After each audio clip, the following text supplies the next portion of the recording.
2025-yilni atrof muhitni asrash va yashil iqtisodiyot yili deb e'lon qildik va ushbu yilning nomiga mos ravishda bir yil davomida qilinadigan ishlar, chora-tadbirlar aynan atrof muhitni asrash va yashil iqtisodiyot davlat dasturida o'z ifodasini topdi. Yurtdoshlarimizdan, xalqdan kelib tushgan takliflarni eng salmoqlilarini tanlagan holda 100 dan ortiq demak davlat dasturiga o'sha yangi takliflar asosida o'zgartirishlar va qo'shimchalar kiritildi. 2025-yilda yalpi ichki mahsulot hajmini 125 milliard AQSh dollariga yetkazish vazifasini va iqtisodiyotni o'sish sur'atini 6% darajasida saqlab qolish bo'yicha alohida vazifalar belgilangan. Buni esa albatta atrof muhitga, tabiatga zarar yetkazmagan holda bajarishimiz lozim bo'ladi.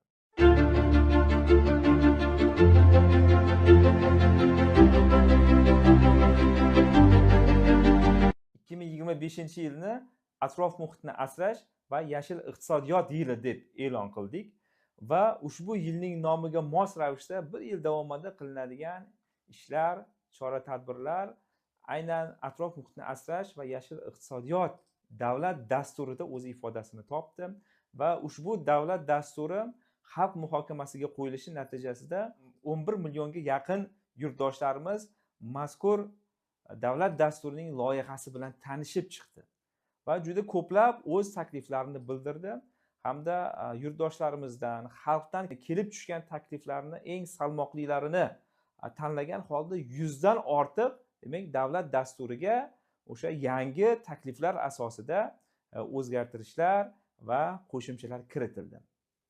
Darhaqiqat nima uchun yashil iqtisodiyot? Chunki dunyo hamjamiyatiga e'tibor beradigan bo'lsak, global darajadagi ekologik muammolar insonning hayotiga xavf solayotgan muhim bir tahdid hisoblanadi. Shu nuqtai nazardan yashil iqtisodiyotni rivojlantirish har bir davlatni, har bir mamlakatni hozirgi zamonaviy dunyodagi eng muhim vazifasi hisoblanadi. Yashil iqtisodiyot o'zi nima degan savolga javob berishimiz mumkinki, ishlab chiqarish munosabatlarini, yangi quvvatlarni, korxona, firma, tashkilotlarni rivojlantirishda atrof muhitdagi tabiiylikni saqlagan holda, ya'ni ekologiyaga chiqarilayotgan zararli chiqindilar, zararli ta'sirlarni kamaytirgan holda iqtisodiyotni rivojlantirish bu yashil iqtisodiyot tushunchasida o'z aksini topadi.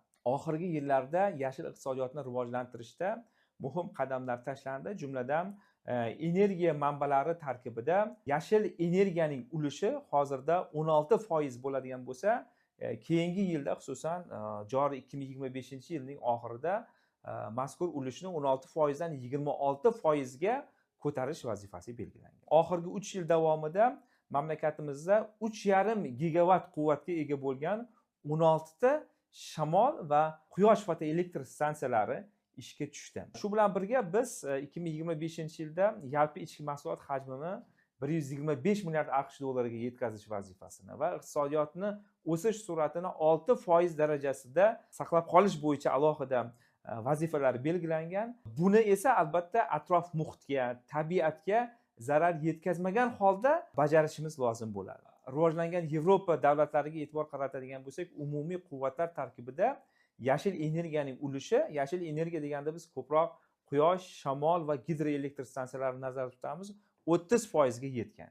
Shuning uchun ham biz hozirgi 16% lik ulushdan 2025-yilda buni 26% darajasiga yetkazish vazifasi bejizga qo'yilmagan. Shu o'rinda yana bir alohida xususiyatni aytib o'tish kerakki, yashil iqtisodiyotni rivojlantirishda tabiatni ko'proq ifloslantirgan, ko'proq to'laydi tamoyiliga amal qilishimiz kerak. Chunki dunyo hamjamiyatida shunday tajriba borki, qaysi korxona, qaysi ishlab chiqarish subyekti tabiatni buzsa, havoni zararlantiruvchi chiqindilarni ko'proq atrof muhitga chiqaradigan bo'lsa, mana bunday korxona, tashkilotlar, firmalarga ko'proq soliq solinadi. Boshqacha aytganda bu karbon yig'imi deyiladi. Ya'ni tabiatga chiqarilayotgan o'sha karbonat angidrid is gazi deymizmi yoki o'sha uglerod izi yuqori bo'lgan sanoat korxonalariga ko'proq soliqlar to'lanadi. Mana shular orqali ularni qaysidir ma'noda shaffof, ekologik jihatdan toza mahsulot ishlab chiqarishga qaysidir ma'noda motivatsiya beriladi, rag'batlantiriladi yoki majburiy to'lovlar orqali uni sof ishlab chiqarishga yo'naltiriladi. Mana bunday karbon yig'imi natijasida kelib tushgan pul mablag'larini esa albatta joylardagi ekologik muammolarni hal qilishga yo'naltiriladi.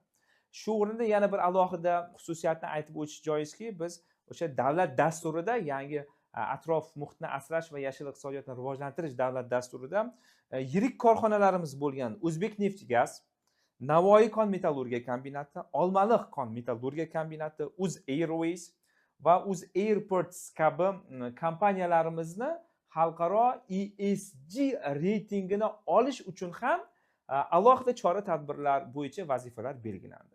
Endi ESG reytingi nima degan savol tug'iladi. ESG bu ingliz tilida Environment, Society and Governance deyiladi. Ya'ni environment bu tabiat, jamiyat va davlat boshqaruvining o'zaro hamohanglikda o'zaro mutanosiblig'i desak bo'ladi. Ya'ni davlat boshqaruvidagi siyosat albatta ekologik muvozanatni ta'minlashga, atrof muhitni asrashga yo'naltirilishi kerak va bu jarayonda butun jamiyat a'zolari faol ishtirok etishi kerak.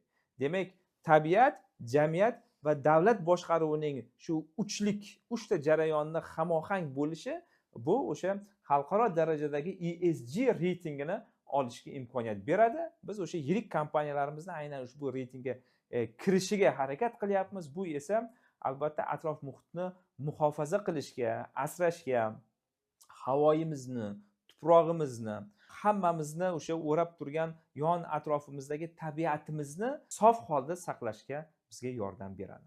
Xulosa sifatida aytishimiz mumkinki, atrof muhitni asrash va yashil iqtisodiyot yili davlat dasturi loyihasini qabul qilinishi eng asosiysi unda belgilangan vazifalarni to'laqonli ijrosi barqaror va samarali iqtisodiyotni shakllantirishning muhim sharti hisoblanadi.